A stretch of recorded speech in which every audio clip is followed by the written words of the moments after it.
tarde, boa noite. Seja muito bem-vindo ao nosso primeiro vídeo.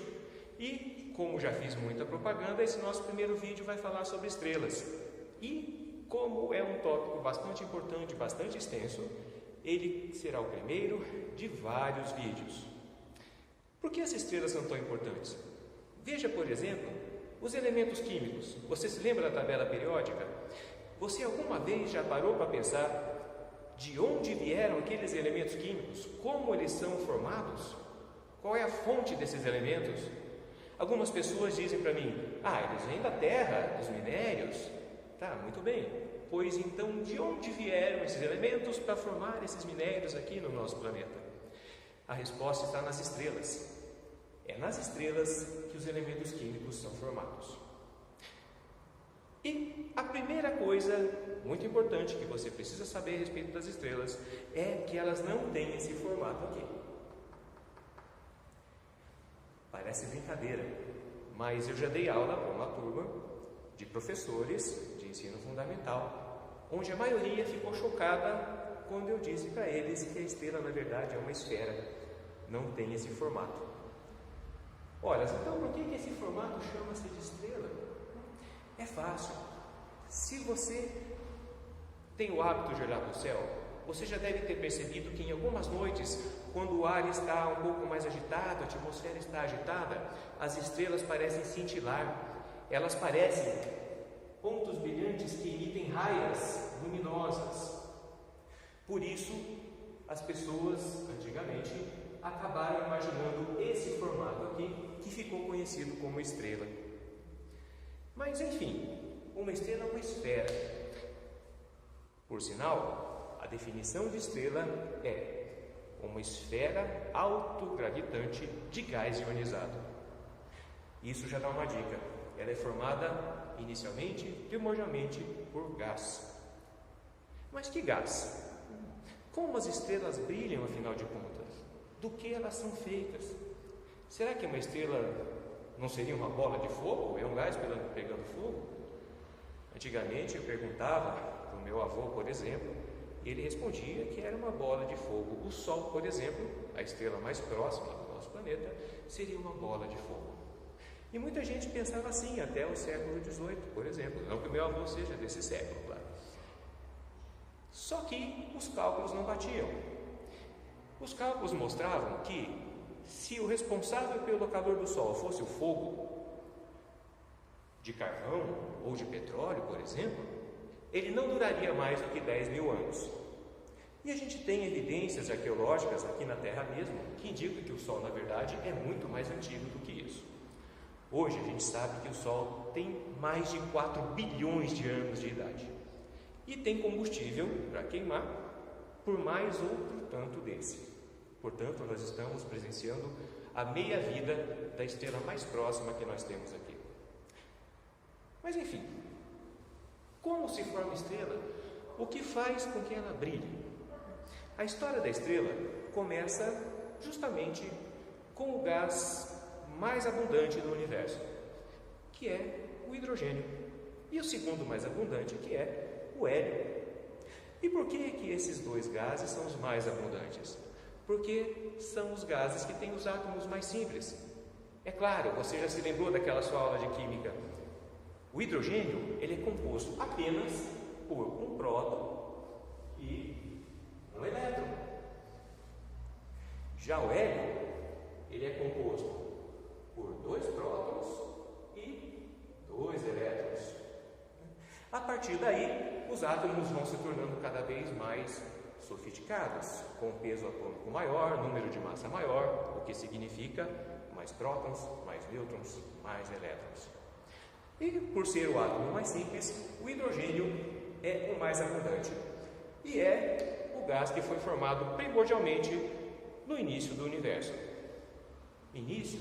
Eu estou falando do Big Bang, mas isso é motivo para um outro vídeo no futuro. O hidrogênio e o hélio foram formados no Big Bang. E por sinal, a proporção de hidrogênio e de hélio é uma das evidências que suporta a teoria do Big Bang. A teoria prevê que a massa de hélio formada no Big Bang deveria ser cerca de 25% da massa de hidrogênio, e as medições indicam que isso é verdade. Enfim, imagine gás, hidrogênio, por exemplo.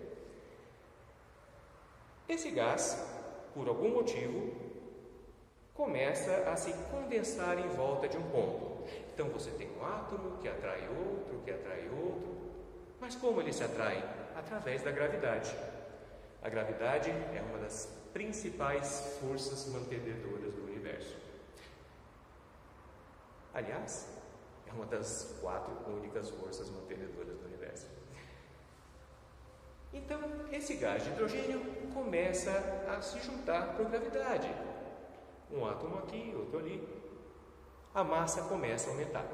Quanto mais massa, mais hidrogênio isso atrai. Os átomos mais internos, eles começam a ficar pressionados uns contra os outros, por conta justamente do peso dos átomos que vão chegando depois. Chega um momento em que a pressão da gravidade é tão grande aí que os átomos começam a se fundir uns com os outros. Como assim?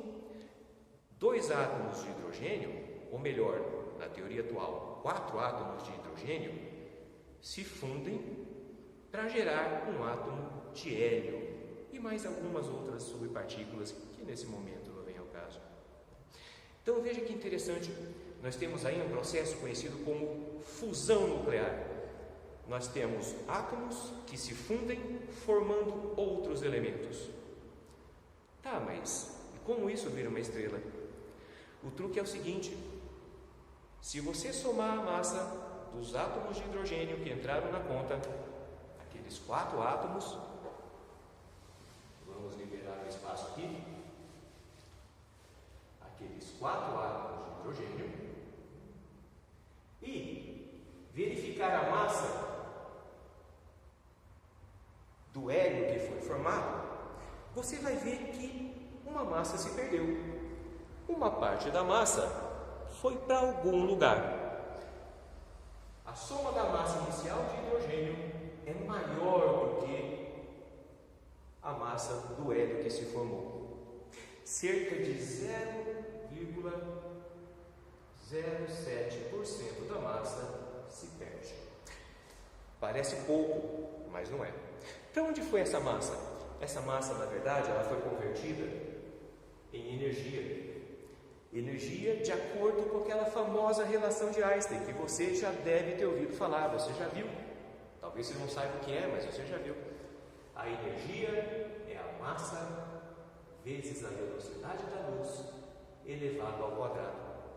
Como a velocidade da luz é muito alta, 300.000 quilômetros por segundo, isso significa que uma pequena quantidade de massa gera uma quantidade muito grande de energia. E esse é o segredo. À medida que os átomos vão se fundindo uns com os outros, a estrela então começa a produzir energia. Ela começa a produzir energia, essa energia exerce uma pressão para fora que entra em equilíbrio com a gravidade. E aí a estrela fica no seu estado principal, ou melhor, fica no seu estado, o qual ela permanecerá uma boa parte da sua vida. Queimando o hidrogênio, como a gente diz, e transformando isso em hélio. É daí que vem a energia das estrelas. Portanto, não é um processo de combustão, não é fogo, não é carvão, não é petróleo. Para que você tenha uma ideia, o Sol, ele emite uma energia que corresponde a aproximadamente cerca de 10.000 vezes a quantidade de produção de petróleo anual do nosso planeta a cada minuto. Isso é bastante coisa. É coisa demais. E fazendo isso, o Sol não vai acabar? Já que ele está perdendo massa, será que ele não vai acabar? A gente estima que o Sol perde cerca de 600 milhões de toneladas de material por segundo. Isso é bastante coisa. E mesmo assim, ele ainda tem combustível para durar mais uns 4 bilhões de anos, por exemplo. Para que você tenha uma ideia do que significa isso, o Sol, ele emite uma energia correspondente a 20 milhões de megatons, 20 milhões de toneladas de dinamite. O que significa isso? Para que você tenha uma referência, a bomba atômica lançada em Hiroshima, infelizmente, ela tinha uma potência, ela emitia uma energia da ordem de 20 mil quilotons, ou seja, é como se o Sol explodisse 1000 vezes mais, ou 1000 bombas atômicas daquela de Hiroshima a cada segundo. É uma quantidade muito grande de energia. E, mesmo assim, temos combustível suficiente. Muito bem. Está claro até aqui? Se você tiver alguma dúvida, pode escrever aí embaixo, no próximo vídeo, ou mesmo no texto, eu respondo para você. Eu acho que, por enquanto, a gente pode ir ficando por aqui. Você já deve saber, então, como o Sol produz a sua energia, como uma estrela se forma. É claro, essa minha explicação está bastante simplificada. O objetivo aqui é ser didático, como eu já disse. Então, até o próximo vídeo, onde a gente vai falar um pouco sobre a evolução das estrelas. Uma vez que ela está formada, o que acontece quando o seu combustível, daqui a alguns bilhões de anos, bilhões para algumas estrelas, acabar. Você vai ver que acontecem coisas muito interessantes. Então, até lá. Tchau.